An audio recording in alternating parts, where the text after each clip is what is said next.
박수 한번 치고 가시죠. 오케이, 시작할게요.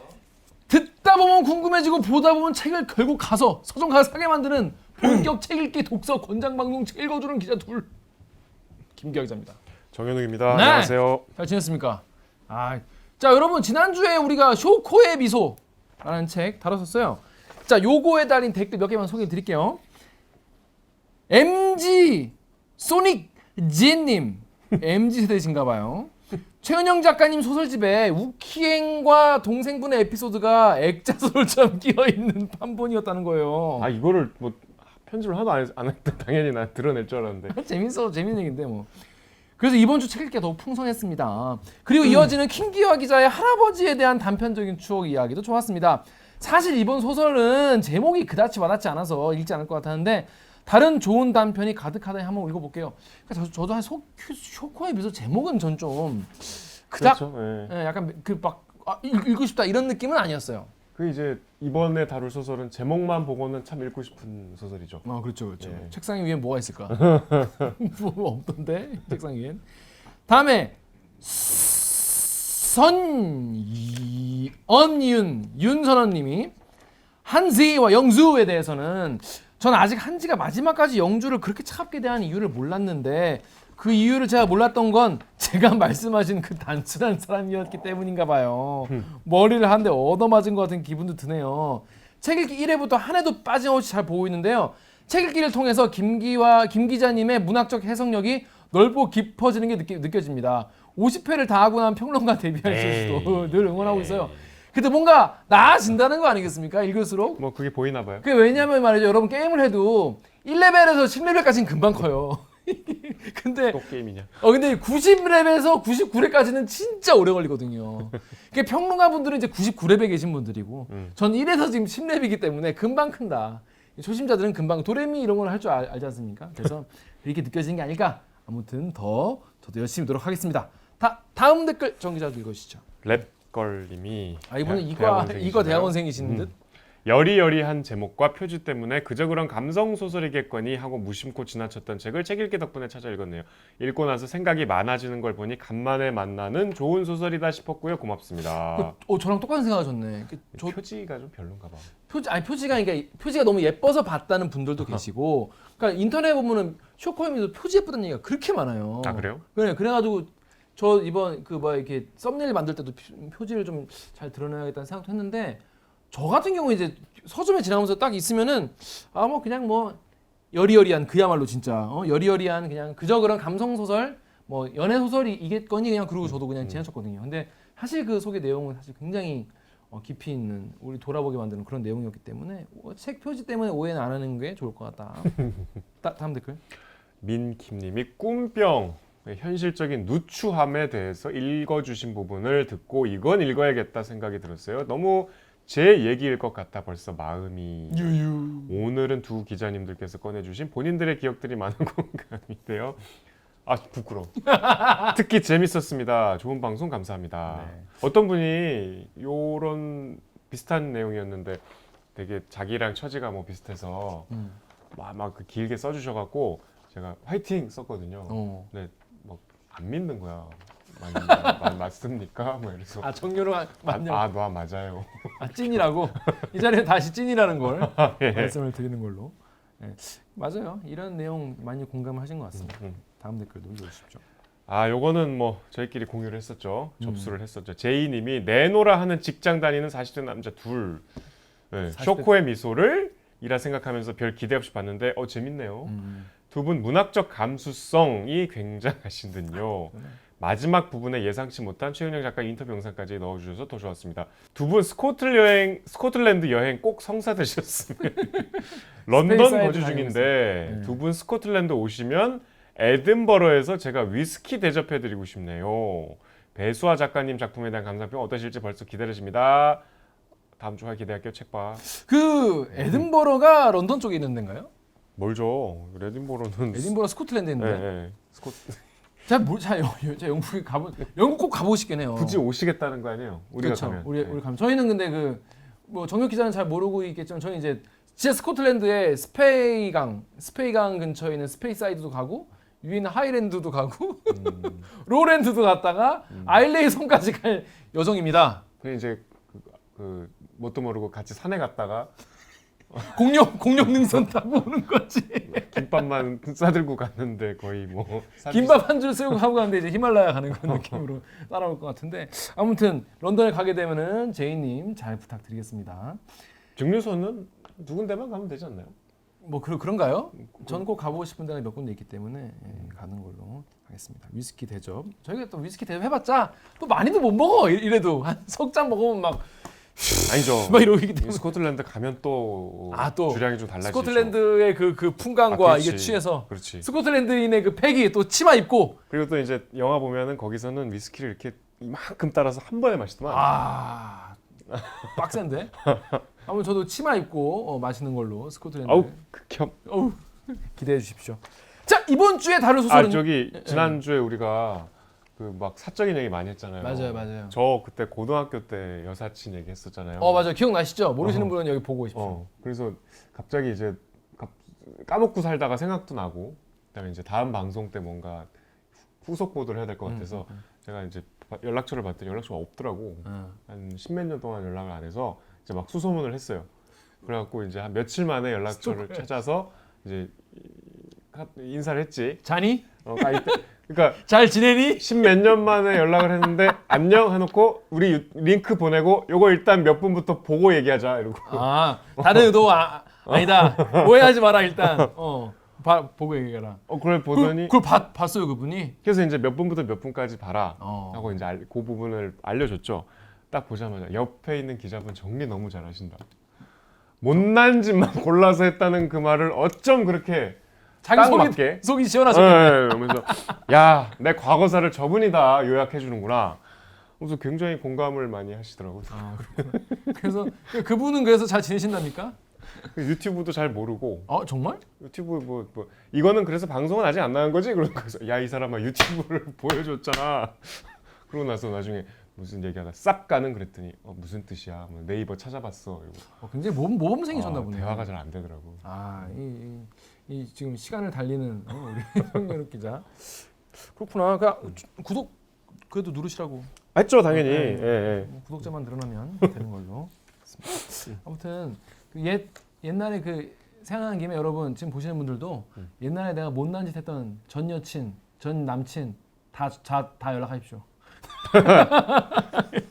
아니 함부로 하면 큰일 나요. 큰일 나요, 진짜. 아무튼 술 먹고 하지 마십시오. 술 먹으면 더 하지 마십시오.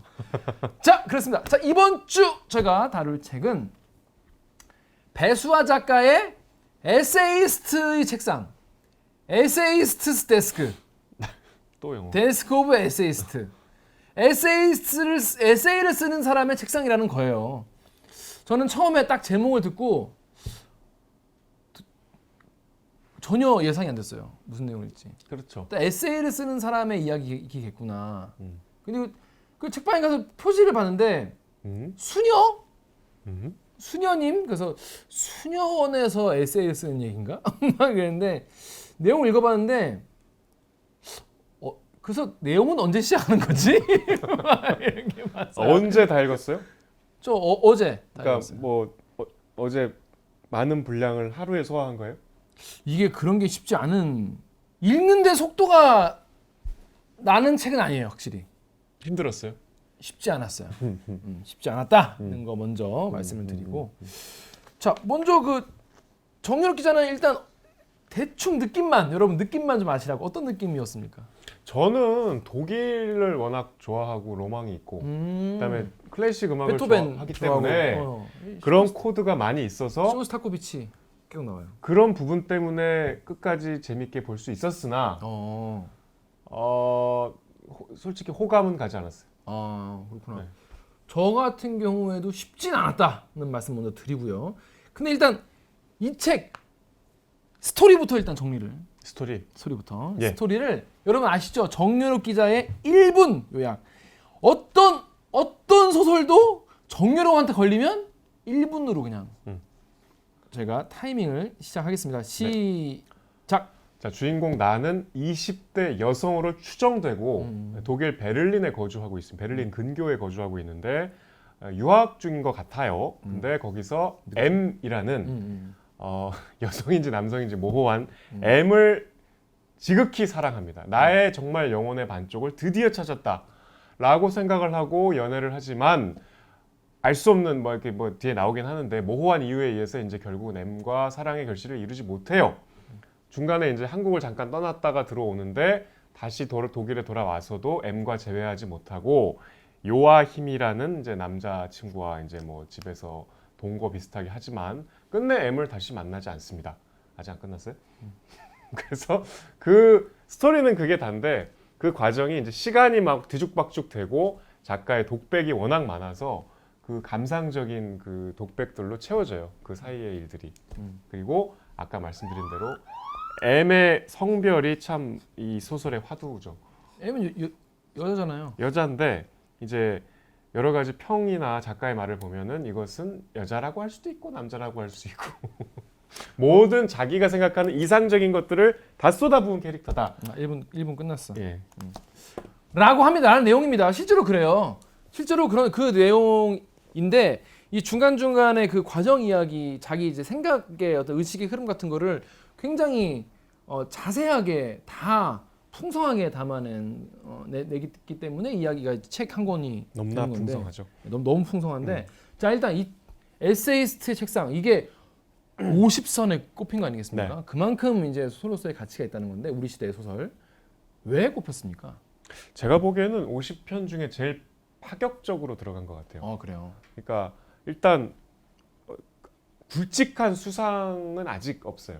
그래요. 이 배수아 작가가 물론 상을 뭐 동서문학상이나 네. 뭐 한국일보문학상 뭐 타긴 했지만 이제 보통 우리가 아주 그 메이저급 문학상이라고 하면은 이제 독립문학상, 뭐 이산문학상, 대산문학상 뭐 이 정도 있거든요. 근데 그런 상을 수상하진 못하셨고 그다음 독일에 거주하고 계시고 지금 실제로 독일에 네, 독일에 있어요. 그래서 리포트 보셨겠지만 그 리포트를 저희가 독일 가서 찍은 게 아니고 남편 독일 분이 영화 감독이세요. 그래서 그 멋있다. 남편이 찍은 영상들이에요.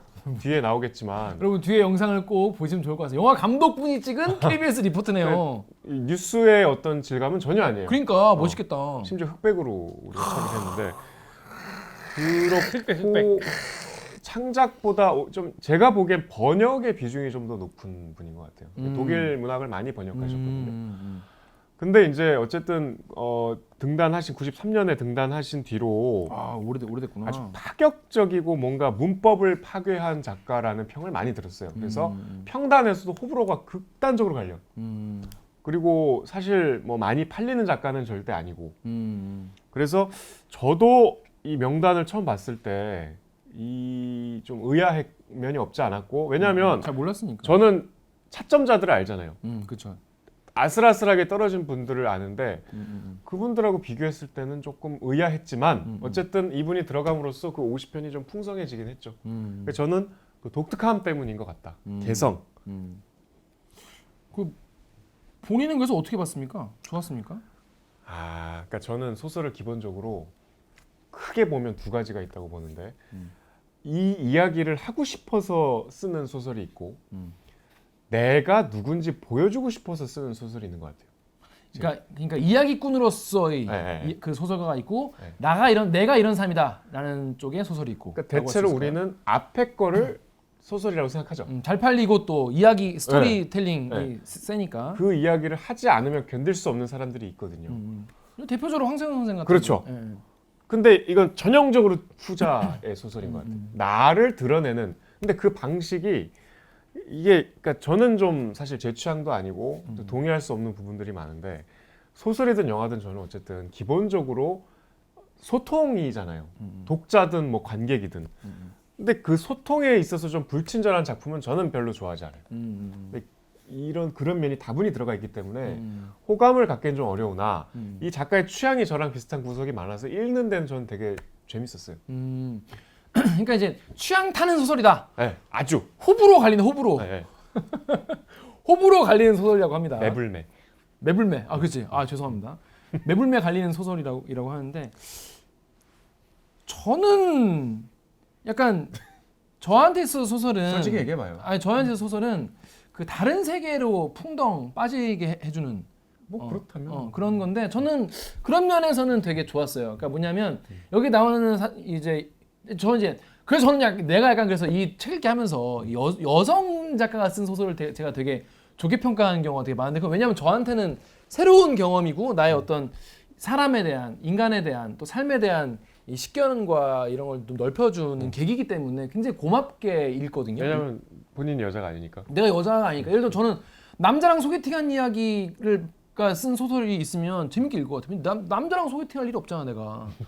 그런 거예요. 근데 이 소설 같은 경우에도 여성이 독일에 혼자 무슨 이유에서인지 이제 가서 몇 년 동안 살고 그리고 한국으로 돌아오고 거기서 이제 여성으로 추정되는 사람과 뭐 사랑에 빠지고 그리고 다른 남자에 대해서 질투를 하고 뭐 그런 그리고 아마 여기에서 나온 이런 주인공 굉장히 뭐랄까 소통도 잘 안 되고 그리고 또 외부에 그러니까 보는 대중들의 어떤 취향을 굉장히 무시하고 경멸하는 그런 여성과 저는 아마 깊이 대화할 일이 별로 없을 것 같아요. 별로 안 좋아하죠. 안 좋아하죠. 그러니까 저는 되게 대중문화도 되게 중요하다. 하지만 이제 클래식적인 어떤 그런 이제 문학이라든지 음악이라든지 그런 거 되게 소중하다. 저는 다 공부를 많이 해야 되고 한쪽을 되게 무시하는 건 되게 지적으로 좀 게으른 거라고 저는 개인적으로 생각하기 때문에 그런 거에 대해 쉽게 말하는 사람을 별로 안 좋아하거든요. 근데 이제 여기 나오는 주인공이 이제 뒤에 나와서 영화에 대한 이야기를 하는데 이제 그런 이 대목이 나와요. 아마 제가 그런 여성분과 길게 대화할 일이 아마 없을 것이기 때문에 이런 책을 통해서 이 사람이 왜 이런 생각을 하게 되었는지 뭐 이런 거에 대해서 좀 이해할 수 있는 그런 계기? 뭐 그런 게 될 수 있었기 때문에 그런 면에서 되게 새로운 경험이었다. 역시 호감은 아니군요. 호감을 갖기는 쉽지 않았어요. 그러니까 왜냐하면 여기서 이 나오는 어떤 자기 독백이나 이야기들이 저한테는 좀 과하다라고 좀 느껴졌어요. 저는 너무 많이 얘기를 한다. 그리고 그 흐름의 순서도 좀 잘 이해가 안 됐고, 그리고 나오는 이 예시 같은 것들도 독자를 배려해서 쓴 예시 같은 게 별로 없다는 생각이 들었어요. 그냥 예를 들어서 뭐 그냥 작은 예를 들어서 여기 조인트랑이 나오거든요. 조인트 파는 사람 이렇게 조인트를 피운다 이런 게 나오는데 조인트가 뭔지 설명이 전혀 안 돼 있는데 아시는 분들 많이 계시나요? 저 같은 경우에는 상식적으로 잘 뭔지 모르니까 예를 들어 그런 걸 좀 설명을 해주는 그런 씬 같은 게 하나라도 있으면 좋을 텐데 근데 그런 게 되게 많이 나와요. 그러니까 독일에서는 당연할 수 있는 그런 이제 일상들에 대해서 얘기 나오는데 뭔가 친절한 소설은 아니었다는 그런 생각이 좀 들었어요. 그러니까 독서는 사실 지극히 이제 개인적인 경험이잖아요. 그 취향이기도 하고 제가 2016년에 독일 여행을 갔거든요. 혼자 2016년에 그 제주 제가 발령받고 그 제주에서 근무할 때 이제 휴가를 독일로 갔는데 그 독일은 여행하는 방식이 약간 좀 다른 나라와 달리 소도시들을 한 하루 이틀씩 머무르면서 계속 이동을 해야 돼요. 왜요? 그냥 미네에 있으면 안 돼? 그러니까 미넨 같은 큰 도시는 그냥 쭉 거기 있어도 되는데 이제 우리가 보통 휴가 가면은 뭐 한 도시에 쭉 있기도 하지만 그러니까 유럽에 가면 이제 간 김에 뽕 뽑아야겠다 이러고 아니 그러니까 독일 안에서만 있더라도 네. 그냥 미넨 안에 있으면 사실 솔직히 말하면 큰 재미는 없어요. 왜냐하면 여기도 다녀야 되는구나. 저같이 클래식을 좋아하면은 정말 한 달 몇 달 있을 수 있는데 이렇게 뭐 파리나 런던처럼 뭐 볼거리 즐길거리가 사실은 다양하지 않아요. 독일에 여행 기획하고 계신 분들 그러니까 음악이나 축구를 좋아하면 미넨은 뭐 주구장창 있어도 재밌겠지만 이게 사실 그 독일 도시들이 작아요. 그래서 이제 저는 처음으로 유럽 여행 가는데 캐리어를 안 들고 배낭만 메고 갔었거든요. 왜냐하면 빨리빨리 이동해야 되니까. 그래서 프랑크푸르트로 들어가서 바이마르라는 소도시가 있어요. 옛날에 저 괴테 바이마르 뮌헨 아닌가? 아니. 그런 특팀 있지 않나? 바이에른. 바이에르에? 아무튼 바이마르는 이제 리스트란 작곡가가 살았고 바이마르 공화국. 그다음에 뭐 그쵸 그때 수도였죠. 실러 저 괴테 이런 사람들이 살았던 되게 유서 깊은 도시인데 거기 거쳐서 라이프치히를 거쳐서 베를린까지 갔었거든요. 근데 이제 라이프치히에 가면은 그 우리 괴테 제일 유명한 파우스트가 뭔지 알지? 그죠? 악마랑 거래하잖아요. 그 악마랑 거래하고 나서 거래가 성사되고 악마가 데려가는 맥주집이 있어요. 실제로. 그래서 그게 좋다. 아우어 켈러바우라고 거기 실제로 그 소설 악마가 있어요 거기? 악마 상이 앞에 있어요. 오 좋다.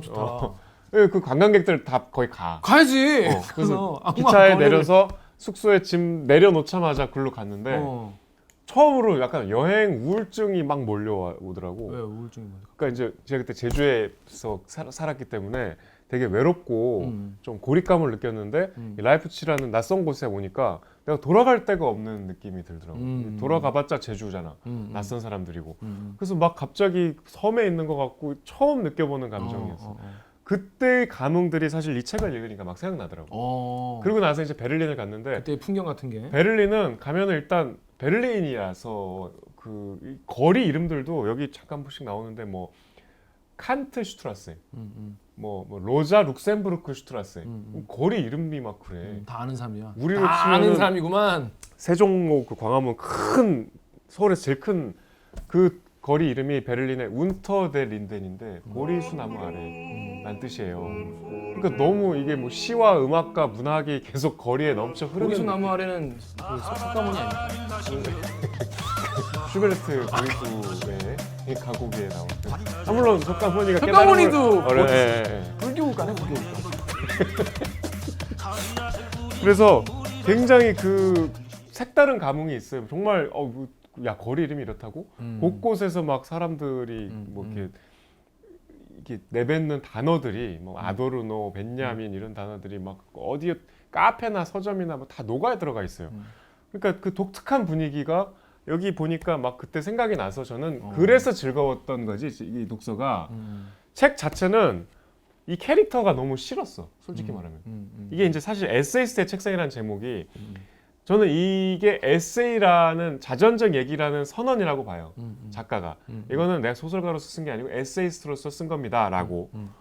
그러니까 저는 다분히 자기 얘기라고 생각하는데 여기에 나가 너무 싫었어. 왜냐하면 이게 중간까지는 참 이 독서가 그래도 아까 말씀드린 대로 취향에 따라서 가면 되는데 이게 이제 M이라는 절대적인 사랑의 대상을 향해서 계속 소설이 가잖아요. 근데 소설의 한 3분의 2쯤 가면은 갑자기 그러니까 그때까지 의심의 여지 없이 M은 남자고 나는 여자라고 생각하면서 읽다가 M의 젖가슴이란 말이 나와. 그러니까 아무리 생각을 해도 남자한테 쓸 수 있는 편이 아닌 것 같아서 그때부터 이제 독서가 더뎌지는 거지. 앞을 다시 보고 왔다 갔다 하면서 결국 M은 여자였잖아요. 여자예요. 그 보면은 에리히라는 그 친구가 파티를 초대했을 때 이제 둘이 이제 처음으로 손잡고 이제 둘이 이제 M과 손을 잡고 막 그러거든요. 그때 양아씨들 빨리 이쪽으로 와. 여기 남자들 많다고 이렇게 얘기를 한단 말이야. 그래서 이 둘 다 여자구나라고 생각했죠. 그러니까 이제 잠깐 설명을 드리면 M은 그 주인공이 이제 독일어 교습을 받기 위해서 처음 알게 됐는데 독일어 선생님. 네, 독일어 선생님 치고는 너무 현학적이고 문학적이셔서 우리가 ABC하고 저 식당에서 간단한 회화하고 이거부터 배워야 되는데 당장 내가 생활을 하는데 필요한 독일어는 안 가르쳐주고 막 이상한 뭐 저 문학 잡지 여기 읽어보세요. 하면서 막 어려운 단어들 밀가루는 안 가르쳐주고 사고의 개념의 확장 이런 것만 가르쳐주는 거야. 독일어 선생이. 선생으로서는 별로 이렇게 케미가 안 좋았지만 그런 분 바로 잘려요. 근데 이제 둘이 사랑을 느껴서 금방 연인이 되고 그래서 이제 금방 아니야 꽤 걸려. 연인 되는데. 아니 일주일 만에 어쨌든 수업을 안 했다며. 다음 선생님은 이제 꽤 잘 가르치는 에리히 지금 얘기한 남자 선생님이었어. 그래서 그 선생님이 이제 장문 숙제를 내주면 내가 M에 대해서 이제 막 이렇게 사랑의 감정을 담아서 막 이제 써서 막 내기도 하고. 그러니까 뭔가 장문이라는 게 이 사람이 나가 한국에서 작가였기 때문에 내가 이게 우리가 영어 장문하면 유치한 글을 쓸 수밖에 없잖아요. 맞아요. 그러니까 그게 너무 자존심 상해서 수치스러움을 막 무릅쓰고 막 이렇게 이제 써서 낸 거야. 근데 이제 나중에 그 선생님이 파티를 하죠. 유럽은 홈파티를 많이 하더라고. 집으로 막 초대해서 이렇게 뭐 간단한 음식과 술 마시는. 거기 이제 M하고 같이 가는데 그 M하고 신나게 놀다가 이제 돌아오는 길에 M이 그냥 지나가는 말로 나 저 에리랑 잔 적 있어. 그때부터 이제 관계가 파국이 되는 거지. 나는 저 M하고 내가 사랑하는 M하고 잤다는 저 에리한테 M에 대한 감정을 담은 장문을 냈는데 이 둘이 그런 관계였단 말이야. 거기서 정말 말할 수 없는 수치심과 강렬한 그 질투, 소유욕으로 인한 질투를 느끼면서 이제 이 관계가 끝나죠, 거의. 근데 이제 게다가 이제 A는 남자기 때문에 이제 남성이 줄 수 있는 성적 쾌락이 있지 않습니까? 그러니까 그때 나오잖아. M이 여자였네. 아니 그 전에 나온다니까 둘이. 아니 그러니까 그때는 아가씨들이라고 하고 나오잖아. 나는 그래서 그거는 그래. 이거는 남자지만 이렇게 할 수 있겠지. 어. 여기까 젖가슴이라고 남자도 표현할 수 있겠지. 그치 젖가슴이 젖은 안 나오지만 뭐 흉부 운동 많이 한 사람인가 그쵸, 보다. 그쵸. 근데 그렇게 치곤 중간중간 계속 허약한 그게 나왔거든. 맞아. 굉장히 엄청 말랐다. 짜증나고 혼란스러우면서 이제 독서 뒷부분은 되게 별로였어요. 아 이거 편견이 많네. 전 처음에 아가씨 때부터 아 이거 둘이 레즈비언 커플이시구나라고 생각했는데. 나는 계속 이게- 그럴 리가 없다고 생각했어. 왜? 왜냐면 심지어 이 아 표지를 봐요. 여자가 셋이잖아. 배수아 작가가 지금 남편이 있거든. 아이 그랑 뭔 상관이야. 여기 저 여자가 셋이에요, 여러분. 이게 표지 보면은 하나 둘 셋이거든요. 그래서 아 여자 세 명이서 뭐 이렇게 하는 무소의 뿔처럼 혼자서 가라 이런 건가? 아 뭐 그래서 생각했지. 계속 이거는 남자일 거야. 아니야 이거 뭐 이게 과한 이거 설정일 거야. 하다가 이제 이건 도저히 이제 이거는 더 이상 남자가 아니라는 여자일 확실히 알수 수밖에 있죠. 없는 그 확증이 나오는 순간부터이 바로 지금 얘기하는 그 나 에리랑 잔 적 있어. 근데 거의 뒷부분이잖아 소설에. 그러니까 거기서 이제 이게 막 어그러지더라고. 왜? 다시 막 앞을 보게 되고. 그렇지 그런 거 있죠. 이 지금까지 내가 생각했던 이 독서의 상상이 다 무너지잖아. 그렇지. 우리 전에 읽었던 소설도 그런 거 하나 있지 않았나? 봐요. 나중에 나오는 거. 뭐였지? 아, 이 책을 너무 많이 보다 보니까 이거 소설을 너무 많이 보다 보니까 이게 헷갈리네. 기억이 안 나네. 김혜란 소설이었나? 아니 그 김현수. 아 김현수 소설에서. 때 맞아. 맞아. 김현수 소설이었다. 맞아. 거기서도 약간 남자 여자 마지막에 그 편집장인가 누가 히말라야 히말라야만 네. 그러니까 그러면 다시 봐야지 그 앞에 다시 가서 그러면 이제 왜냐면 이제 그 우리가 이제 생각하는 게 다르니까 좀 그런데 이게 보면은 2003년에 이런 소설이 나온 거지 않습니까? 이게 2003년 소설이에요. 2003년만 해도 이런 지금같이 이렇게 뭐 동성애에 대해서 그렇게 엄청 개방적이지 않았거든요. 2003년만 해도 그죠? 유럽은 그냥 그렇게 그런 뭐, 아니 저 사대주의가 있어. 유럽은 뭐 되게 아니, 그러니까 선진적인 줄 그런 거 알아. 봐. 어? 아니 뭐 진짜 무식한 소리야. 그 유럽이야 독일이야말로 스킨헤드 나치 네오나치들이 그렇게 테러하고 동양인들 비하하고 아니 그런 그러니까 거 이제 있는데. 그런 분위기니까 이렇게 썼겠죠. 나는 이게 너무 둘 다 독일에 안 살아봐서 몰라. 모르면 그냥 모르는 넘어서 그런데 그런 경험 하잖아요. 미국 가봤잖아. 가봤죠. 그럼 지하철에서 막 그 다정하게 손잡는 남자 커플은 우리나라 서울보다는 훨씬 쉽게 볼 수 있잖아요. 그렇죠. 예를 들어 지금 뭐 정혁 기자랑 저랑 거리에서 손잡고 다니고 이러면 뭐 되게 이상하게 보지 않습니까? 근데 미국에서 태극기 할아버지가 와서 막 뺨한테 후려치실 수도 있죠. 우리는 아직. 그렇지. 아직 우리나라 이제 좀 그런 분이 많이 계시기 네. 때문에. 이게 저는 근데 되게 저는 솔직히 M이라고 자꾸 하고 뭔가 남성 같은 대화가 안 나오길래 이렇게 M이라고 쭉 나오길래 여자일 수도 있고 남자일 수도 있겠다는 생각을 계속 했어요. 아 그리고 계속 같이 살잖아. 남자랑 계속 같이 살면은 사고가 안 날 수가 없어. 그러니까 나는 그걸 물어보고 싶. 난 지금도 풀리지 않는 게 이 요하임이랑 도대체 무슨 관계인 거야? 요아임은 그냥 그냥 아니 같이 되게 살거든요. 예, 그러니까. 남자잖아 요하임은. 왜냐면 요하임 명백히 남자예요. 근데 되게 무시하잖아. 그 그러니까 연인은 아니야. 연인 아니지. 근데 같은 집에 살아. 뭐야? 그냥 얹혀 사는 거지 그냥. 그리고 M하고 셋이 친구였어. 음. 그리고 M을 좋아하는 것도 알아. 그러니까 제가 사실 M이 여자인 걸 알기 전까지는 이 관계가 재밌잖아. 그렇지. 그리고 묘한 긴장감도 있고 그 설정도 다 깨지는 거야. 왜냐하면 남여여랑 여남남은 이 구도 자체가 완전히 다르거든. 분위기도 다르고 성적 긴장감도 다르고. 그래서 난 근데 그건 전부 다 이성애자라는 그 기반 하에서 그렇죠. 그러면 요하임도 동성애자인가? 그래서 그럴 수도 여자랑 있죠. 같이 살아도 아무 사고가 안 나는. 그렇지. 저는 단 그럴까 생각했는데. 근데 그럴 수 있다라고 생각했지만은 요아임은 보면 약간 30분 되면 끊고 와. 끊고 한번 끊고. 끊고 중간에 많이 끊기가 그래가지고 박수 한 번만 더 내주세요. 요아임은 그러니까 되게 세속적인 인물로 나오잖아요. 아주 그 저기 뭐야 현실적이고 내가 추구하는 어떤 가치들에 대해서 굉장히 그 낮게 보고 그리고 좀 약간 매너가 없지 않아요? 매너가 그 없어. 초반에 성탄절에 자기 집에 이제 가잖아. 거기서 뭐 그래? 자기 집이 아니라 친구 집에 가서 이제 파티. 아니 자기 엄마 아빠 집에 가잖아. 아, 그렇지. 거기 갔다가 가지. 엄마가 이제 막 요리 막 하면 이제 형이 가서 돕고 있는데 그 같이 간 주인공이 너는 왜 안 도와? 그럼 내가 그런 걸 왜 해? 이러잖아. 이 싸가지 없는 전 약간 우리 그 나라 사람들의 추석을 보는 것 같았어요. 이게 뭐냐면 여러분 안 보셨죠? 안 보신 분들 많이 계실 거예요. 여기 뭐에 나오냐면 독일의 크리스마스 성탄절에 2부에 온 가족이 모여 크리스마스니까 모여가지고 음식을 하는데 누나만 해. 그리고 요아임이 새끼는 소파에 앉아가지고 누워 있어. 누워서 형이 하나? 요리를? 요리가 한 명만 하고 엄마랑 형. 엄마. 그 이제 그 여기 주인공이 넌 왜 가서 안 돕냐니까 내가 그걸 왜 나 한 번도 한 적 없어. 그리고 버티고 누워. 그리고 모여가지고 있는데 가족이 계속 싸워. 말도 안 해 별로. 말도 안 해. 그냥 조용히 그냥 먹고 오리고기 먹고 선물 억지로 교환하고 바로 따로 가요. 우리네 풍습과 똑같다. 우리나라는 그 꼴배기 싫은데 모여가지고 싸우고 뭐 일하는 사람만 일하고 우리의 어떤 명절과 똑같다. 여기 사람 사는 데는 다 똑같구나. 이런 생각이 들었어요. 보면 재밌었어요. 뭔가 그러고 나서 파티를 가는데 친구가 하는 파티에 이제 요하임이 이 여주를 데리고 이제 가거든요. 데리고 가는데 거기서 이제 하는데 여주는 이런 파티가 너무 짜증나고 싫은 거야. 인싸들 파티 싫어. 약간 기본적으로 약간 아싸로 나와요 주인공이. 아싸로 나오고 M도 아싸야. 그래가지고 이제 모여 얘기하는데 모르는 사람이 얘기하는 또 얘는 또 독일어를 잘 못하잖아. 한국 사람이니까. 그 독일어도 못하는데 지게 독일말로 막 떠들고 막 있으니까 얘는 끼고 싶어도 낄 수가 없는 거예요. 그래서 거기 가자고 한 요하임도 싫고 여기 분위기도 싫고 나는 왜 여긴 어디? 난 누군가 또 여긴 어딘가 막 듀스인 거예요 완전히. 그러다 보니까 짜증이 나고 나 집에 갈래. 그러니까 요하임은 야 너 지금 네가 지금 간다고 하면 네 파티 주최자에 대한 신뢰다. 너 파티에 와가지고 밥은 그렇게 음식은 다 개거석에 다 처먹고 그 이제 슬슬 이제 얘기하려니까 그때 또 가냐. 너 거지냐. 이렇게 얘기를 해요. 근데 요하임 말이 난 다 맞더라고 보면은. 서로 되게 쿨해. 뭐가? 요하임이랑 주인공이. 다 쿨하다는 게 뭐냐면 다 지 하고 싶은 말만 해. 근데 뭐 기계적으로 받아들여. 그래 네 말이 틀리진 않다. 뭐 이렇게.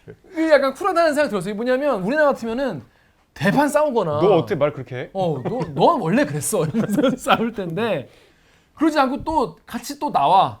나와가지고 요하임은 야 너 때문에 와인 못 먹었잖아. 그러면 나 때문에 못 먹은 건 맞지. 근데 너만 아니었으면 지금 와인 먹었을 텐데. 이 아유. 얘기를 4번을 해. 구지구지한 새끼가. 야 1절만 해. 왜 4절 해 자꾸. 그렇지. 계속 얘기를 해요. 너만 아니었으면 내가 와인 먹었다. 적당히 해. 내가 봤을 때 작가님이 그런 친구 하나 있었나 봐. 왜냐하면 억지로 그런 캐릭터를 창조하기 정말 힘들거든. 이렇게 말이 안 되는 얘기를 계속 한다는 게. 근데 거기서 이제 새해에 불꽃놀이 하는 축제가 있나 봐요. 독일에는 애들이 막 쏘나 봐. 자동차에다가 거기서 막 폭죽 피하면서도 야 너만 아니었으면 내가 우리가 지금 와인 먹고 있었는데 그 얘기 계속해. 요하임 약간 귀여운 캐릭터이지 약간 좀 밉상 캐릭터인데 약간 쿨하고 저는 다 귀여웠어요. 진짜 그쯤 되면 싸움 날 텐데. 싸움 날 야야 텐데. 와인 사줄게. 적당히 해. 적당히 하라고. 얼마 먹을래? 그러니까. 근데 그럴 돈이 없는 정말 가난한 고학생으로 나오긴 해요. 주인공이. 자, 그래서 이 에세이스트의 책상. 우리가 지난 쇼코의 미소 같은 경우에도 연애 소설이라고 표지는 약간 그런 느낌이지만 사실 성장 소설이었지 않습니까? 네. 정연욱 기자는 이거를 연애 소설을 봤습니까? 아니면 좀 성장 소설이라고 봤습니까? 성장 소설은 전혀 아닌 것 같고요. 왜냐? 성장을 안 해, 주인공이. 저는 오히려 그래도 어쨌든 이 주인공이 그 현학적인 정신 세계 그리고 뭐 이렇게 아주 고급스러운 취향. 지적 우월감이 너무 과해. 그럼 뭐 그런 거를 그냥 뭐 동경하면서 보다가 네.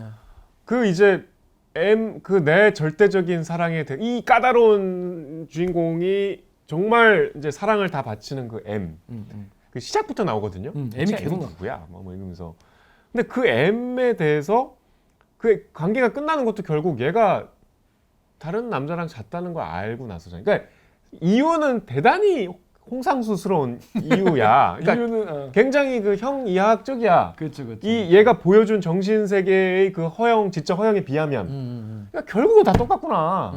뭐 아무리 포장을 하고 무슨 철학자를 갖다 들이밀어도 결국 사람들이 마음 상하고 관계가 깨지고 상처받는 거는 너 쟤랑 잤지? 그거지. 그러니까 저도 그 생각했어요. 왜냐하면 M을 사랑할 때는 굉장히 플라토닉하게 러브를 한단 말이야. 되게 자기 다른 것처럼. 굉장히 정말 플라토닉 러브의 끝이에요. 무슨 얘기하는 거에 대해 다 감탄하고 얘가 말하는 철학자나 얘가 하는 말 일침에 막 너무 충격을 받으면서 영혼이 막 그런 쪽에 막 풍성하게 그 M이라는 사람의 말을 받아들이면서 이제 사랑에 빠지고 결국에는 M도 또 되게 성적으로 매력적인 캐릭터로 안 나와요. 되게 삐쩍 말라있고 얼굴이 하얗고 병약하고 그런 캐릭터인데 결국 이제 질투를 느끼는 계기는 저 남자랑 넌 옛날에 그 지금 잔 것도 아니야. 어제 잔 것도 아니야. 아주 옛날에 잔 적이 있다는 건데 그것도 M이 지가 얘기를 해. 왜 M은 왜 얘기했을까? M은 이게 여기 나오잖아요. 이거 나 들으라고 한 말이구만. 나를 열받게 하려고. 열받게 하려고 한 거야. 나의 어떤 소유욕과 질투를 자극하려고. 라고 이제 혼자서 막 소설을 쓰죠. 그것도 유치하잖아. 그렇지. 그러니까 아무리 저 클래식 듣고 뭐 수준 높은 소설 보고 독일어 공부하고 이래도 똑같은 지점에서 열받고 질투하고. 저는 M이 이제 이 여주한테 난 사실은 L이랑 잤어라는 얘기를 한 게 저는 약간 좀 다르게 본 게 M 입장에서는 정식으로 그러면 너랑 연애를 하고 싶다는 그런 선언이 아니었을까라는 생각했어요. 자, 나랑 사귀려면 이거 알고 사귀어라. 나는 뭐 양성애다 애자다. 내가 바이섹슈얼이다라는 선언일 수도 있고 내가 한때는 내가 뭐 남성의 것을 받아들였던 경험도 있지만 이런 나라도 괜찮다면 사귀어 우리 만나보자. 뭐 이런 어떤 고백? 그러니까 본인이 M이라는 사람이 되게 도덕적인 사람으로 나오거든요. 자신의 어떤 도덕관념, 도덕체계 안에서는 내가 옛날에 쟤랑 잤었다는 사실을 이제 얘한테 심지어 얘의 독일어 선생이기 때문에 나에 대한 이야기를 썼다고 했기 때문에 근데 이 여주한테 내가 이 얘기를 안 하고서는 너와 도저히 만날 수 없다는 그런 생각? 그런 어떤 자의식? 그것 때문에 이제 말한 게 아닐까? 저 진지하게 관계를 좀 돌이켜보려고? 잘해보려고? 진짜로 영혼 대 영혼으로? 저는 그래서 M이 말한 게 아닐까? 그러면 각 잡고 얘기해야지. 각 잡고 그러니까 또 이게 너무 하찮게 그냥 흘리잖아. 그건 잘 모르겠어. 그건 그냥 용기가 없었을 수도 있고. 저는 이건 뭐 저의 어떤 철저하게 저의 생각으로는 저의 관념과 상식으로는 그런 어떤 육체적인 관계를 이 M의 무슨 변명처럼 아무 의미 없었어. 이거는 다 거짓말이고 아니라고 생각해요. 그건 이제 양아치죠. 그렇게 얘기하는 건 그건 쓰레기들. 그렇게 생각하는 사람은 저는 없다고 봐. 그렇게 얘기하면 안 되지. 근데 그렇게 포장을 한 거지. 그치, 포장을 하고 이제 위로. 그러니까 아니야, 별거 아니었어. 근데 내가 말하고 넘어가야겠어. 이런 나라 좋다면 이제 해줘라고 했는데 이제 안 괜찮았던 거지. 여주는 안 괜찮아서 그때부터 이제 개빡쳐가지고 이제 막 나락으로 영혼의 나락으로 떨어지죠. 그러니까 그때부터 좀 이 독서의 어떤 내 정서가 달라졌어. 아유 진짜 뭐 그런 분들 저 많이 봤거든요. 되게 나는 좀 다른 사람이야. 감수성이 달라. 그리고 나는 아주 영원의 것을 추구하는 되게 현학적이고 형이상학적인 인생을 살고 싶어. 나는 일상의 그 너희들의 어떤 생활에 찌든 그런 삶과는 달라. 라는 사람들이 실제로 일상에서 얼마나 어떤 사람이든 간에 서로 어울릴 때 지켜야 할 선과 예의가 있고 상식이 있고 근데 거기에 무지하거나 대단히 취약한 경우를 많이 봤어요. 그리고 그 사람들이 되게 그런 부조화가 그 사람을 좀 우습게 만들어. 제가 좀 말을 알아듣기 어렵게 좀 하는 것 같은데 이건 제가 겪어보지 않으면 사실 이해하기 어려우실 거예요. 그러니까 아무리 아까 좀 똑같은 얘기지만 에세이스트든 뭐 소설가든 이 지점은 그냥 아주 원초적이고 저열한. 그 부분이 뭐라고 하냐면 M은 단지 순수한 육체적 호기심 때문에 그렇게 말하면서 M은 내가 상처받을 것을 미리 계산했을 것이 분명했다. M은 에리히가 그 남자애가 페니스를 가진 남자이며 보통의 여자들이 추구하는 보통의 쾌락을 제공한다는 그 사실을 강조해서 말한 것이었다. 하지만 나는 M을 잘 알고 있었기 때문에 그 말 때문에 에리히에게 질투심을 느끼진 않았다. M은 에리히를 사랑하지 않았다. 그러니까 사랑하지 않았지만 그냥 육체적 호기심 때문에 한번 잔 거예요. 과거에도 그랬고 앞으로도 그럴 것이다. M은 페니스로 인해서 연결되는 관계는 좋아하지 않았다. M은 그것까지 나를 속일 수 없었다. 그래서 이제 단순히 자웅결합의 쾌락에 순응하기에는 M은 너무나 독립적이고 너무 중성적이고 너무나 강하고 너무나 저항적인 사람이었다. 나는 그런 M의 모든 것을 지금도 잘 기억한다. 그럼에도 불구하고 나는 다시 한번 절망에 빠졌다. 앞에 얘기를 다 부인해. 알아. 자기한테 하는 얘기지. 오빠 알아. 오빠 뭔 얘기인지 알아. 아는데 갑자기 그 뒤부터가 이제 지옥인 거지. 근데 나는 명분상으로 M에게 도덕에 관한 질문을 던지고 있었다. 뭐 그런 거예요. 그래서 이제 나는 왜 그럼에도 불구하고 왜 나는 M을 더 이상 받아들일 수가 없는가라는 겁니다. 그래서 그 다음 날부터 M이 현관문 앞에 무릎 꿇고 앉았어. 그것도 갑자기 또 좀 과해. 저는 좀 이해가 안 됐어요. 그러니까 이게 등장인물이 좀 이해가 그러니까 좀 이렇게 예를 들어 그러니까 내가 여자는 아니었지만 저희 어떤 제가 지금까지 인간으로서 살아온 어떤 바탕에서 여성으로 살아온 적이 없기 때문에 느껴지는 호기심 그리고 이건 이렇게 생각할 수도 있구나라는 설득될 수 있는 그 뭐라고 하죠? 그 뭐 이유 뭐 이런 게 이제 탄탄하게 차곡차곡 쌓이면 이제 제가 이렇게 생각할 수도 있고 내가 그동안 이걸 또 생각 못했네 할 수 있는데 전 오히려 여기 등장하는 M이 너무 뭐랄까 캐릭터가 저한테는 약간 좀 이게 별론데 이래? 이런 사람이 약간 정신적으로 뭔가 차곡차곡 쌓이는 그런 느낌이 아니라서 M이라는 캐릭터는 뭐 이렇게 되게 신비로운 인물로 나와요. 전반적으로 책에서. 근데 뒤에 그 신비가 너무 급격히 깨져. 급격히 그리고 다 무릎 꿇고 얼마나 무릎 꿇고 앉아 있냐면 하도 오랫동안 무릎을 꿇고 있어가지고 무릎에 고름이 차서 절뚝거려 나중에. 병원에 실려가잖아. 병원에 실려가. 그 참. 좀 약간 사람 불편한 분들은 황장군이요. 그 신현준 씨 같이 있는 거요. 여기 지금 나오는 거 아니에요? 그럼 제가 깔죠. 그거 깔려고 얘기한 건데. 근데 그 다음에 둘이 또 차 마시면서 둘이 또 맨델스론을 들으면서 이제 둘이 아무렇지도 않게 차를 마시는데. 잘났어. 그러니까 저는 그 책을 읽으면서 비트겐슈타인 이야기하고. 이안 보스트리지라는 테너 알아요? 전 테너 몰라요. 그 지금 파바로티가 테너예요? 바로 테너. 테너예요? 네, 테너예요. 그럼 파바로티 하나 알아요. 그 이안 보스트리지는 여기 지금 막판에 이제 그 실연의 과정에서 결정적인 코드로 등장하는 게 슈베르트 가곡이잖아. 너는 나를 사랑하지 않았다. 근데 그 슈베르트의 겨울 나그네를 지금 전 세계에서 제일 잘 부르는 테너라고 해요.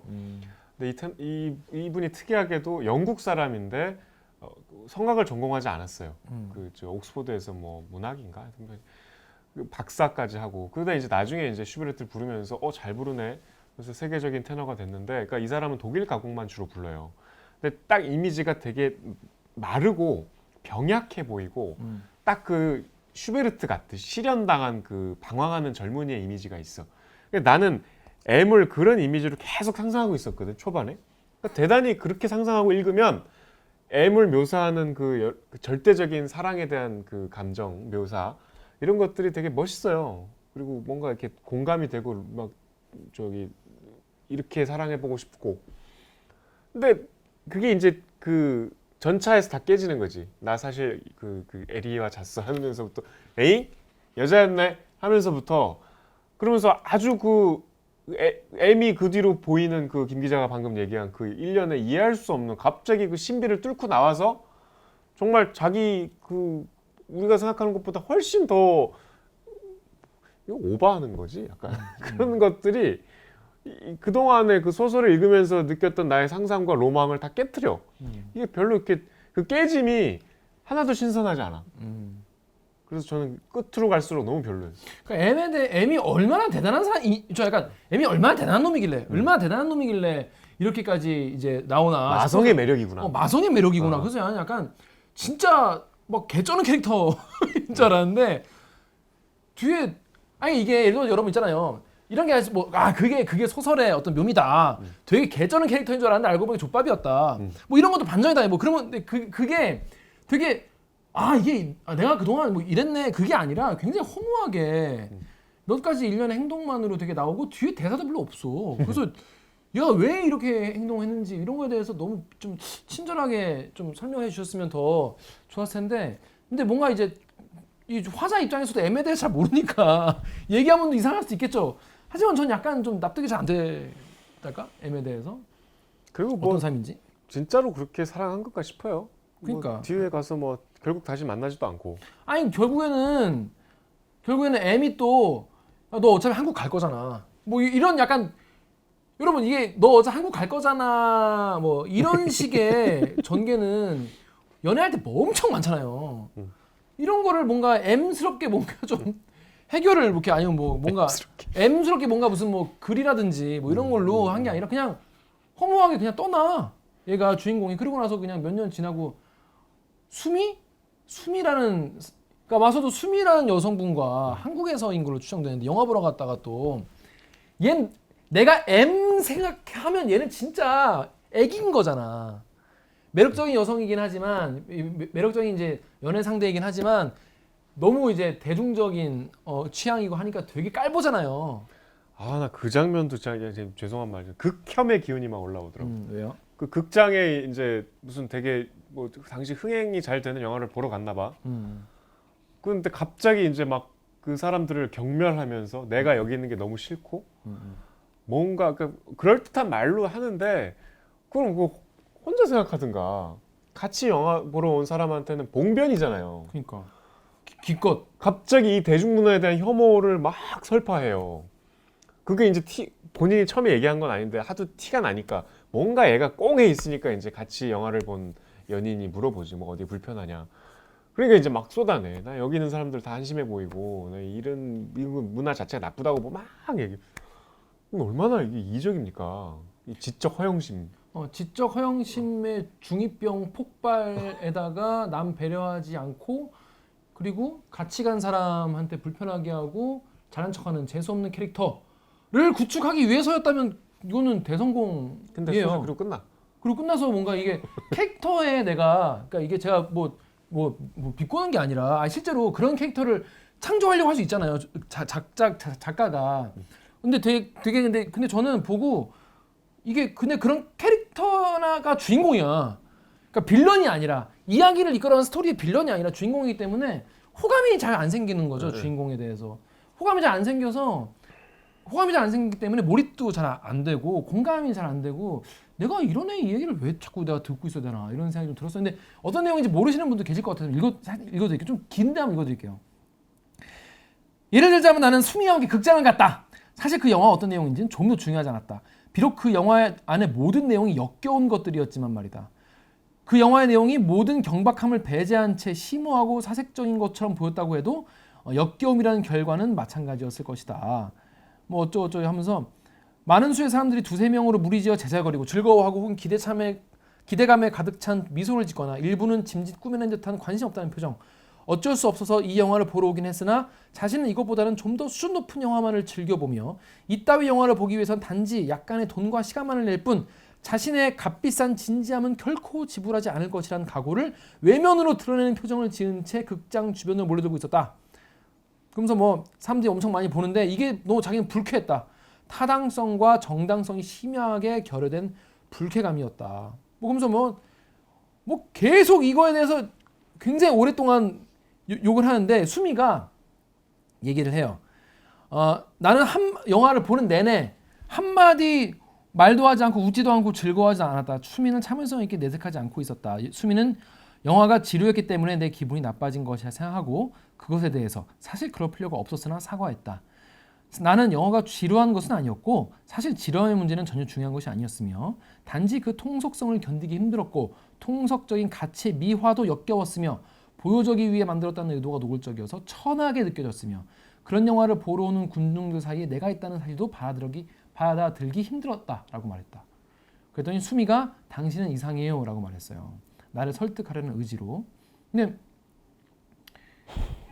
이게 그러고 나서 둘이 대화를 하거든요. 수미한테 왜 이게 이제 별로였는지 얘기를 하는데 뭐 용이한 접근성을 가진 영화도 싫고 그렇게 의도적으로 많은 사람의 마음에 들기 위해 만들어진 것도 싫어요. 했더니 수미가 하지만 자신과 조금 맞지 않는다고 해서 무조건 얼굴을 찌푸리고 금방 기분이 나빠지다니요. 나는 결코 당신을 비판하고 싶지 않지만 그런 태도는 균형이 결여되어 자신을 다스리지 못하고 관대함도 부족한 상태에서나 나오는 것인데요. 오해하지 말아요. 당신이 그런 사람이라고 생각하는 건 아니고 당신의 태도가 당신을 그런 사람처럼 보이게 할 수 있다는 것을 이라고 합니다. 본인이 그런 경우면 그러니까 상대가 나랑 이제 영화 보러 가는데 뭐 소개팅을 해서 이제 한 두세 번째 만난 분이 예를 들면 영화를 보러 가는데 갑자기 이런 말을 막 해. 난 이 좀 혐오스러워 이게 막 너희들 다 한심한 사람들이야. 이러면 어떡할 것 같아? 그러면 그렇구나. 어떤 면에서 그러셨나요? 그러면서 그 다음 대화를 이어가겠죠. 그리고 이제 잘 들어가셨나요? 번호를 지우겠어? 즐거웠습니다.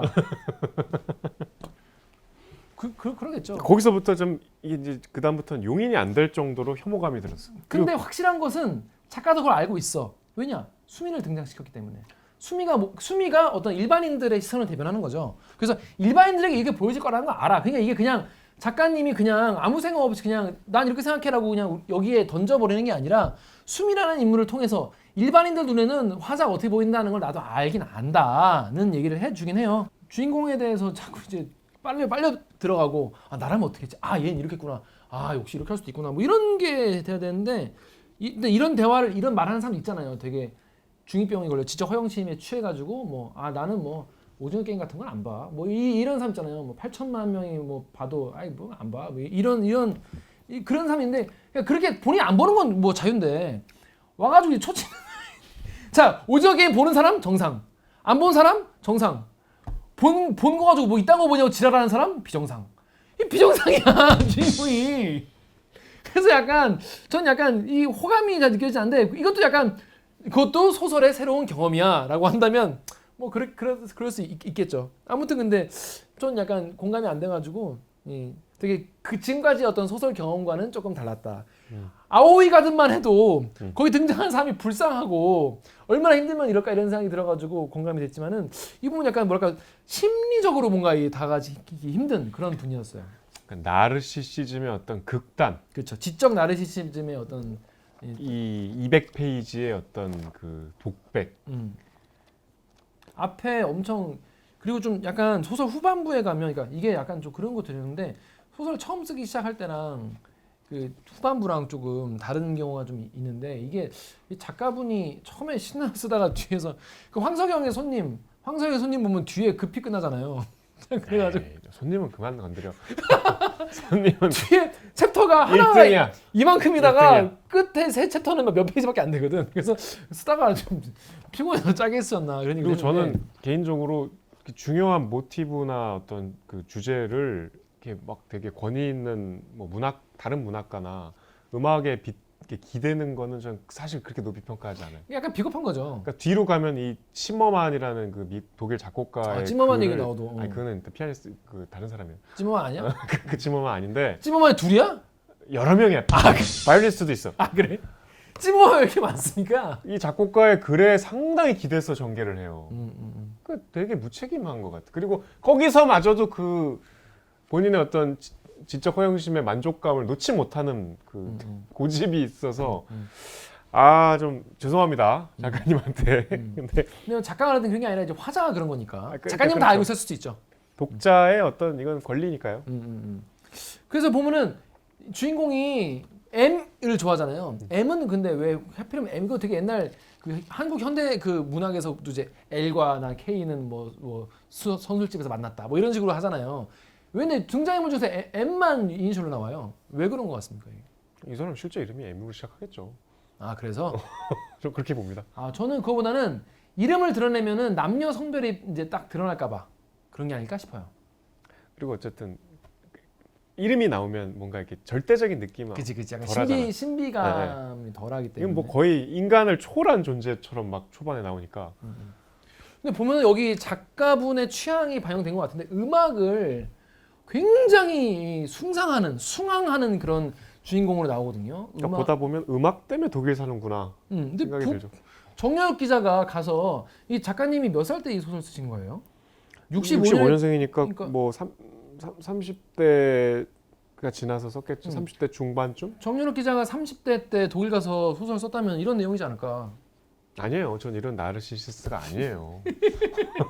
오해가 있으시네. 주인공이 굉장히 나르시스트로 나오는데 이 뭐랄까 음악에 대한 그 굉장한 찬미 굉장히 많이 나옵니다. 정여욱 기자는 굉장히 공감을 많이 했겠어요. 아 그렇죠. 그러니까 뭐 예를 들면 또 저랑 똑같은 거 있게 바하가 뭐 이렇게 왕한테 헌정했다는 거에 대한 불만이 나오잖아. 그렇죠. 그러니까 바흐가 쓴 곡이 사실 왕에게 헌정하기 위한 곡이기 때문에 이 민중들로서는 되게 이 곡을 좋아하는 게 되게 약간 좀 불편하다. 민중이라기보다 바하의 음악을 들으면 약간 인간을 초월한 느낌이 들거든. 아 이거는 정말 다른 차원이다라고 생각했는데 기원을 보니까 이게 왕한테 바쳤다고? 기껏 왕한테 바치려고? 나의 환상이 깨지는 거지. 그치. 그러니까 이게 진짜 어떤 절대자에 대한 숭앙이나 아니면 정말 인간 내면에 대한 깊은 통찰에서 나온 게 아니라 왕한테 칭찬받으려고 쓴 거라고? 뭐 이런 식의 신의 경지에 이른 이 멜로디가 결국은 얘도 정치질 하려고 한 거네? 라는데 오는 이 괴리감과 충격. 우리가 주인공에게 오는 괴리감과 충격도 그런 게 아닐까요? 그렇죠. 그러고 보니 비슷하네요. 그리고 되게 좋은 구성으로 쓰신 얘기하다 보니 그런 걸 수 있겠다는. 그러네요. 그 바흐- 생각은 못했네. 그런 얘기하다 보니까 생각나네 진짜. 이게 어떤 우리가 자기 얘기였나? 앞에 거 다 편집하죠. 그러니까 이 그런 거예요. 이 얘기하다 보니까 이제 든 생각이 한데 정말 그런 얘기를 하고 싶었을지도 모르겠다는 생각도 드네요. 그러니까 내가 오히려 그러니까 저는 뒤에 수미의 등장 그리고 M이 이제 나오는 이야기나 보면서 그런 나의 어떤 지적 허영심 같은 거를 대놓고 약간 좀 조롱하려는 게 아니었을까. 그 수미가 일반인이 봤을 때는 이렇게 수미가 굉장히 착한 사람으로 나오거든요. 굉장히 착하고 뭐랄까 이성적 판단이 되는 친구로 나오기 때문에 그런 걸 약간 좀 자기 신의 어떤 그런 지적 허영을 그냥 다 늘어놓고 한번 뭐 뒤집어 보려는 식으로 썼을 수도 있겠다는 생각도 이제는 드네요. 얘기를 하다 보니까 뭐 그런 얘기 드는데 아무튼 그 바흐에 대한 이야기 또 어떤 다른 어떤 이 예술가들의 이야기가 많이 나오는 주인공이 그 책을 3권 사잖아요. 맞아요. 거기에 이제 책 읽어주는 사람이란 그 책을 대해서 얘기를 꽤 길게 하는데 그게 영화 더 리더 봤어요? 아니요. 케이트 윈슬렛 나오는 거. 더 리더라는 뭐 영화도 있어요. 근데 진짜 되게 꼭 한번 보실 만한. 실제로 있는 책이에요? 네. 그러니까 그 영화화 돼서 그 케이트 윈슬렛 상도 많이 받았는데 그 타이타닉의 케이트 윈슬렛 있잖아. 그게 이제 독일 2차 대전 직전에 그 주인공이 이제 여성이 글을 못 읽어. 근데 이제 우연히 알게 된 이제 고등학교 10대 남자와 이렇게 뭐 사랑에 빠지는데 그 10대 남자애가 주로 해주는 게 책을 읽어주는 일을 해요. 남자애는 책을 읽을 수 있고 남자 학생이야. 학생이니까. 둘이 되게 이제 그 에로틱한 관계인데 이제 거사를 치르고 나면 항상 이렇게 막 책을 읽어줘. 그러니까 이 여자는 얘가 오기만 늘 기다려. 와서 얘가 읽어주는 책의 그 내용 그래서 막 엉엉 울기도 하고 막 궁금해하기도 하고. 아라비안 나이트네. 그러다가 이제 끊고 갈게요. 네. 한 번만 더 쳐주세요. 천일야하구만. 그렇게 책을 읽어주다가 그러니까 얘는 그 여자애랑 자려면 얘기거리를 근데 이제 어쨌든 책을 사회적으로는 준비해야 부적절한 관계잖아요. 10대 남자와 20대 여자의 관계인데 그랬어요? 그러다 이제 둘이 뭐 어떻게 헤어지는데 나중에 이제 세월이 정말 몇십 년이 흘러서 몇십 년이 아니구나 10년 이게 대학생이 돼서 2차 대전이 끝나고 나서 얘가 이제 법대에 가서 전범 재판에 이제 참관을 하게 돼. 누가? 남자가. 남자가. 그 이제 당시 나치들에 대한 재판. 근데 거기에 이 여자가 나온 거야. 왜? 이 여자가 그 유대인 수용소에서 이제 일을 했던 거야. 그래서 그 이제 출석을 해갖고 그러니까 얘는 이제 엄청난 충격과 배신감과 이 당혹스러움으로 이제 보는데 이 여자가 아주 독특한 학대를 했다는 거야. 그 유대인한테? 어떤 학대냐면 유대인한테? 네. 수용소에 있는 유대인한테? 책을 읽어라. 나에게 책을 읽어달라. 그게 왜 학대야? 그 이제 모르는 사람한테 학대인 거지. 막. 책을 모르는 사람, 글씨를 모르는 사람한테? 아니 이 사람의 사정을 모르는. 그러니까 이제 막 그 폭력적으로 이제 막 그 책을 집어 던지면서 읽으라.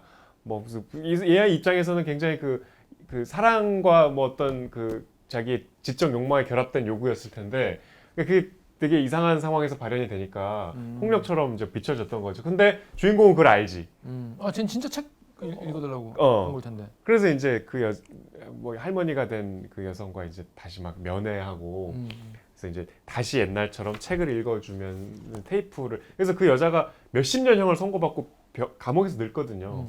그래서 이제 책을 읽어준 테이프를 막 이제 보내요. 그래서 다시 그런 관계가 되다. 아니 그 시간에 공부를 하겠다. 그래서 결국 나중에 걔가 보내준 테이프와 그 뭐 여러 가지 책들 이렇게 활자를 조합해서 글을 깨우쳐. 그냥 이게 한글이면은 그런 일이 없었을 텐데 한글은 누구나 배우기 쉽잖아요. 읽기 쉽고 쓰기 쉽고 독일어가 어렵잖아. 그렇죠. 독일 얘기죠. 과학적이지 못해서. 독일어가 별로라서 그래요. 한국어를 씁시다. 독일인이라면 한국어 씁시다. 이 뭔 개소리야! 네, 오늘의 하여튼 교훈. 뭐 마지막에 되게 슬퍼요. 그런 내용이라고 합니다. 근데 여기 나오는 책들이 다 진짜 있는 거고 한데 여기 음악 얘기도 많이 나와요. 엄청 많이 나오는데 정혁 기자는 요 책 읽으면서 들을 만한 추천할 만한 곡이 혹시 여기 나온 게 있나요? 뭐 멘델스 정도 나왔다가 뭐 누구도 나왔다가 뭐 쇼스타크 나왔다가 근데 단연 이 소설을 관통하는 작곡가는 슈베르트 같은 뒷부분에 나오지만 앞에는 쇼스타코비치 얘기가 막 나오는데 중간에 나오고 안 어울리는 것 같고 그 특히 이제 추워질 요새 같을 때 겨울 나그네라는 연가곡이 이게 실현당한 남자의 방황 얘기거든요. 나도 들으면 알아요? 누구나 들으면 알아? 그 이 곡! 알아! 연가곡 중에 그 보리수 나무 아리수는 딱 들으면 알아요. 보리수 시다르타 불교 가곡. 보리수 아리. 그러니까 이 우울한 연가곡 중에 유일한 장조 음악이야. 그 보리수가 막 방황하다가 보리수 아래에서 이제 쉬는 얘기인데 혹자는 이거를 더 극단적으로 이거는 자살을 꿈꾸는 얘기다. 그래서 달콤한 거다. 이렇게 더 비관적으로 해석도 하는데 그 정서가 다분히 녹아있고 이거 결국 짝사랑에 대한 얘기잖아. 저도 이거 보다가 슈베르트에 나와가지고 슈베르트가 되게 인기가 없고 되게 가난하게 살다가 죽었다는 얘기가 나와요. 그래가지고 나무위키 찾아봤어. 슈베르트는 죽을 때까지 무명이었어요. 그 보니까 슈베르트 진짜 우울하게 살도 엄청 찌고 신장이 뭐 안 좋아가지고 막 키가 156? 그 되게 키장남의 비애와 뭐 뚱뚱하고 매독으로 죽었다. 성병도 걸리시고 막 그래서 되게 우울하게 살았다는. 하지만 그리고 되게 일찍 죽었잖아요. 30 몇 살? 네. 그러니까 베토벤만 해도 굉장히 말년에는 추앙받는 대작곡가였거든요. 근데 슈베르트는 정말 끝내 그 인정받지 못하고 죽었어요. 그 슈베르트가 베토벤을 너무 좋아해가지고 나 베토벤 옆에 묻어줘. 그런데 베토벤 옆에다 묻어달라고 얘기를 했는데 사람들이 반대했다는 거야. 니 가게 뭔데 어디 베토벤 옆에 묻히려고 하냐. 그 형이 막 싹싹 빌었다는 얘기가 나무위키에 나옵니다. 확인된 건 아닙니다. 나무위키에 검은위키에 나와 있음. 아무튼 나무위키에 있음. 미술의 고흐가 있다면 음악의 이제 불행의 끝판왕은 슈베르트다. 마티스도 불행. 아니 근데 그 고흐만 하겠어요. 고흐가 더 불쌍해? 고흐는 정말 불쌍하잖아. 아무튼 여러분은 불행하지 않고 행복하게 사십시오. 이게 저는 현생에 행복하게 사는 게 좋다. 불행한 고흐가 나쁘지 그러면 않다. 불행하지만 죽고 나서 불멸의 이름을 얻는 것보다 필요 없어. 죽고 나서 아무도 기억을 못 하더라도 전 약간 반반. 욕심은 반반. 있네. 욕심은 있네. 반반. 여러분 치킨도 반반 무반이 먹는데 저도 그냥 현생에서 적당히 즐겁게 살다가 여러분이랑 이렇게 소통 얘기하고 하다가 많은 분들이 좋아하는 사람으로서 죽고 싶은데 저는 첫 챕터가 정말 높은 허들이라고 봐요. 이거를 넘지 못하고 덮으신 분이 꽤 있을 것 같아요. 그러니까 여러분도 만약에 이제 책을 사게 만드는이라고 우리가 앞에 소개했잖아요. 만약에 저희의 추천으로 이 책을 사신다 그러면 이 악물고 첫 챕터, 2챕터까지는 좀 넘어가고 그 요하임 걔가 막 그 주접을 떨어요. 그것도 재밌죠. 요하임 주접 떠는 것보다 재밌어. 그 크리스마스 파티 가는 것보다 재밌어. 그렇게 한번 읽어보시면 좋을 것 같습니다. 자, 아무튼 호불호가 좀 있겠지만 호가 좀 드물지 않을까요? 조용히 해. 호불호가 있겠지만 매불매가 매불매가 갈리겠지만 추천합니까? 어떤 분에게 추천합니까? 이 소설 어떤 분에게? 나 같은 분 여기 자기를 너무 사랑하시는 분. 근데 나에 대한 사랑의 근거를 좀 찾고 싶은 분한테는 추천드립니다. 그렇습니다. 자, 배수아 작가를 이제 인터뷰가 이제 독일에 계시기 때문에 만나 뵐 수가 없었어요. 그래서 아쉽게도 이제 뭐 서면이나 뭐 영상으로만 인터뷰했는데 어떤 분입니까? 기본적으로 작가분은? 배수아 작가 이제 아까 말씀드린 65년생이고 그 이화여대 화학과를 나오셨어요. 그러니까 여기 책 이게 다분히 자기 얘기인데 보면은 그 학교 다닐 때 얼마나 내 적응을 못했는가가 나오잖아요. 공부도 안 하고 학교 다닐 때 수업 시간에 그냥 자기 책만 봤다는 거 아니야? 저랑 똑같네요. 저도 수업 시간에 협객 불금매 계속 봤습니다. 근데 그런 거 치고는 이화여대 가셨으니까 공부를 잘했어. 머리가 좋으시면 기본적으로 머리가 좋은 사람이 쓴 거예요. 나온 게 보면은 엄청 지적 그 갈급함이 많은 근데 분이야. 그게 좀 깨는 게 학교 졸업하고 병무청 공무원이셨어. 병무청에서 근무하시다가 등단한 거예요. 그래서 대단하다 진짜. 그러니까 능력자인 거죠 기본적으로. 근데 이제 뭐 하여튼 그런 그 독특한 자기 감수성과 그 등단을 하셨다가 갑자기 독일인 영화 감독? 독일인이에요? 네. 한국인이에요? 남편은 독일 분이죠. 독일분. 독일분 영화 감독을 러브 스토리도 재밌겠는데? 근데 이제 배수아 검색해 보시면 보통 소설가를 검색하면 뭐 그 감상문들이 올라오잖아요. 그리고 막 블로그에 요약 줄거리도 나오고. 근데 한번 해보세요. 배수아 작가는 그 블로그에 뭐 등장하는 글들도 요약은 별로 없어요. 왜냐하면 요약이 힘들어. 다 이게 비슷해요. 오직 책 읽기에서 익스클루시브. 제가 봤던 소설은 유일하게 뱀과 물이라는 단편집인데 요약 이래. 진짜? 자기 유년 시절 얘기들 많이 나오는데 이 요약 이거 뭐지? 이게 뭐 그러니까 보통 발췌를 해요. 왜냐면 문장들이 아름다운 문장들. 여기도 그 굉장히 묘사나 자기의 감정을 드러내는데 약간 적어두고 싶은 문장들이 꽤 있잖아요. 맞아요, 맞아요. 문장은 되게 훌륭한. 네. 그런 문장들을 발췌한 글들이 많지 이게 딱 만져지는 스토리가 별로 없어. 그런 스타일의 소설가시구나. 그런 스타일을 계속 고집해요. 그러니까 평론가들이 뭐야 이씨 이럴 만한 좋아하는 사람들은 아주 칭찬하고 응원하겠지만 싫어하는 평론가들은 또 되게 저주하는. 근데 그런 거를 10년 동안 자기 세계를 그렇게 해왔다면은 그건 당연히 어떤 창작자로서 당연히 인정받아야 할 부분이 아닐까. 감히 제가 말씀드려봅니다. 제가 인정하면 어떻고 안 하면 어떻겠습니까? 그리고 이제 이 소설이 자기 얘기라고 생각하고 본다면 그 뒤에 붙여주실 인터뷰가 되게 그러니까 그게 이제 구현되는 거잖아. 아 이런 분이구나. 근데 되게 그 약간 이 톤하고 좀 맞아요. 어울려요. 한번 보시면 좋을 것 같아요. 이번 편 같은 경우에는 소설을 보신 분도 계시고 안 보신 분도 많이 계시겠지만은 저희 이야기를 듣고 뭐 이상한 소리인가 보다 뭐 이렇게 생각할 수도 있잖아요. 뒤에 인터뷰를 같이 붙여보시면 그렇죠. 굉장히 또 이런 사람이 속에 생각하는 게 이런 이야기였구나라는 거를 또 봐질 수가 있으실 것 같아요. 자, 그렇습니다. 이런 식의 소설을 쓰는 사람 사실 우리가 예전에 그 아오이 가든 같은 경우에도 이런 소설 막 굉장히 그 장르적 그 문법 파괴 때문에 굉장히 다가가기 힘들었잖아요. 이 작품 같은 경우에도 뭐 그런 거라고 생각을 하면 좋지 않을까. 우리가 지금까지 했던 소설 중에 어쨌든 좀 제일 당혹스럽고 새로운 경험이긴 했죠. 맞아요. 제일 저도 제일 압도적으로. 그래서 독서의 어떤 다양성 측면에서는 저는 좋은 경험이었어요. 읽으실 때 좀 시간을 두고 읽으시면 좋을 것 같아요. 술술 넘어가는 책이 아니에요. 그래서 한 페이지 볼 때 꾸준히 그러니까 얘가 무슨 말하는지 쭉 읽어보고 한 문장 한 문장 좀 곱씹어 보시면 재밌을 것 같습니다. 그렇게 봐도 되고 이게 앞과 뒤가 연결이나 어떤 구조적인 그 개연성은 별로 없기 때문에 만약에 우리가 읽다가 이게 무슨 말인지 하고 다시 읽고 하잖아요. 근데 그렇게 읽지 말고 이렇게 쭉 읽으시면 오히려 제가 그렇게 읽었어요. 그냥 눈에 안 들어오면 그냥 넘어가는 거지. 나는 배수아식의 독서법은 그게 그게 맞다. 훨씬 편할 것 같아. 그렇습니다. 그렇게 한번 읽어보시면 좋을 것 같습니다. 이게 많이 팔렸나 봐. 7쇄 찍고 2판 찍었네. 자, 그렇습니다. 여러분 시간이 되시면 안 되지. 한번 읽어보시기 바라겠습니다. 에세이스트의 책상. 간지나요. 자, 다음 주는 이제 좀 쉬어갈 수 있는. 네. 우리가 좀 재밌게 이야기꾼으로 이제 다시 돌아가는. 이야기꾼. 네. 기존의 어떤 우리가 소설이라고 생각하면 떠오르는 그런 소설인가 봐요. 서사가 있는. 네. 예, 성석재 소설가 많이들 좋아하시죠? 예, 황만근은 이렇게 말했다. 제목도 좀 특이한데. 황만근은 이렇게 말했다. 이거는 이제 정말 이야기입니다. 성석재 소설가 제일 유명한 작품이 뭐죠? 이거요. 예, 알겠습니다. 왜냐면 성석재라는 이름이 하도 성석재 그래가지고 이름이 또 독특하시잖아요. 그래서 되게 그런 작가가 있군이라는 건 저도 알고 있었는데 뭐 하나 읽어봐야지 했는데 요거 읽으면 되는 거죠? 네. 여러분 다음 주까지 성석재 소설가의 황만근은 이렇게 말했다 읽어오시기 바라겠습니다. 자, 그럼 저희는 다음 주에 또 인사드리겠습니다. 책 봐! 책 좀 봐! 고생하셨습니다. 안녕. 고생하셨습니다. 안녕. 두 분 너무 죄송해요. 앞에서 그냥 앉아 계시게 해갖고. 잘 들었어요.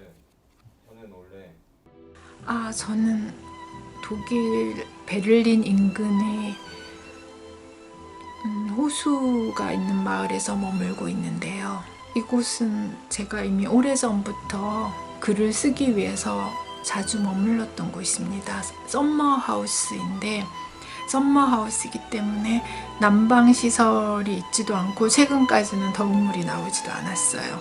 하지만 특히 이제 여름이 지나가서 주변에 사람이 아무도 없을 때 숲과 호수를 산책할 수 있기 때문에 저는 이곳에서 글을 쓸 때 무척 행복했던 것 같습니다. 저의 가장 최근작인 뱀과 물 그리고 멀리 있다 우르는 늦을 것이다를 이 집에서 썼어요. 에세이스트의 책상은 제가 독일 생활의 아주 초창기에 쓴 작품입니다. 원래 의도는 자명하게 사랑에 관한 책을 쓰려고 했어요. 주인공인 화자는 자신의 독일어 선생인 M과 사랑에 빠지게 되는데 그 사랑을 상실하고 그럼으로써 또 다른 모종의 사랑의 상태에 도달하게 된다. 이야기입니다. M은 여성이자 남성이고 아름다움의 추상명사로서 음악이고 언어이고 자아이고 대상인 이상적인 존재입니다. 물론 어떤 인간도 그런 이상적인 존재가 될 수는 없겠지만 사랑은 그것을 가능하게 만듭니다. 내가 독일이라는 낯선 환경에서 마치 사물처럼 관찰하고 응시하고 그렇게 바라보았던 언어, 고독 속에서 처음으로 낯선 감각을 일깨워 주었던 그런 관계, 어떤 유일한 느낌이 불러일으킨 대상, 또한 나 자신이 그런 언어이고 그런 대상이고 그런 감각이 되는 경험을 M이라는 인물 안으로 완전히 투사했던 것 같아요. 오랫동안 저는 사랑은 혁명이라고 생각했습니다. 사랑은 오직 혁명이라고. 혁명이 아닌 것은 사랑이 아니라고 믿었어요. 이 믿음은 사실 지금까지도 근본적으로는 변하지 않았습니다. 하지만 한 가지 더해진 점이 있다면 사랑은 더 많이 살게 합니다. 사랑은 더 많은 삶을 가능하게 합니다. 그것이 아마 삶의 혁명이 아닐까 생각해요. 물론 이것만이 진정한 사랑이라고 고집하고 싶은 생각은 없습니다만 내가 사랑을 느끼는 순간은 바로 그런 때입니다. 적어도 2번은 경험했다고 생각합니다. 그 사랑이 그대로 머물러 있는가 아니면 떠나갔는가 하는 것은 별개의 문제라고 봐요. 저는 적어도 2번을 경험했고 그래서 무척 행복합니다. 음악에 대한 저의 생각을 말하자면 저는 마치 음악을 범신론과 같은 입장에서 보고 있어요.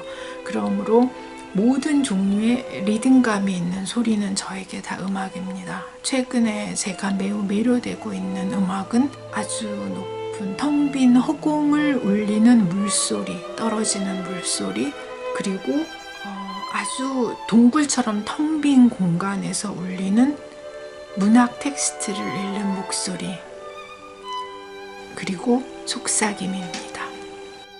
저는 좀 형식에 대해서 급진적인 생각을 가지고 있는데 형식은 없다는 것이 바로 그것입니다.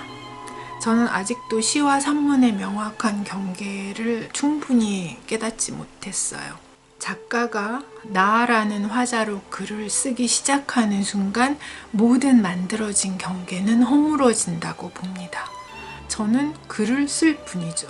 글을 쓸 뿐이고 내 글을 읽는 사람들이 그것을 어떤 형식으로 부르든가는 그들의 몫이지 내가 생각할 문제는 혹은 내가 미리 결정할 문제는 아니라고 봐요. M은 단순한 아름다움이나 미덕으로 칭송받는 존재가 아니었다. 도리어 M은 한눈에 매력적으로 보이는 요소들을 가지고 있지 않아야 했다. M은 몇 마디의 구호나 텔레비전 토론으로 설명될 수 있는 존재가 아니었다. M은 마치 그림이 전혀 없는 책과 같았다. 내가 영혼을 바쳐 읽지 않으면 나는 M을 영원히 알 수 없게 되는 그런 존재 말이다. 나는 내가 M을 일생에 단 한 번밖에 만날 수 없으며 그 기회를 영영 잃었다고 인정할 수 없었다. 그래서 나는 M에 대한 그리움을 멈추지 않았다. 작가란 항상 다음 작품을 쓰고 있는 존재를 말하겠죠. 저도 다르지 않고 그래서 저도 지금 다음 책을 쓰고 있는데 아마 내년쯤에 어딘가에 연재를 하게 될 것 같은 아닐 수도 있고 그런 작품입니다. 그런데 저는 작품을 끝까지 써봐야 이것이 어떤 작품이 될지 알 수가 있어요. 그래서 지금 현재로는 이 작품에 대해서 할 수 있는 말은 한마디도 없는 것 같습니다. 당연한 일이지만 당시 아무도 나에게 계속해서 학교에 다니고 싶은지 어떤지 그것을 물어온 사람은 없었다. 책을 뺏기고 비웃음을 당했으나 나는 여전히 수업 시간에 다른 것들을 읽었으며 대학을 졸업하는 그날까지 수업을 전혀 듣지 못했다. 듣지 못했고 이해하지도 못했다. 친구라고 부를 만한 사람도 한 명도 없었다. 대학을 졸업한 이후 나는 그들 학창시절의 동료들을 다시 만난 적이 한 번도 없다. 학교에서 배운 것은 단지 집단에 대한 복종의 태도, 그것이 전부였다.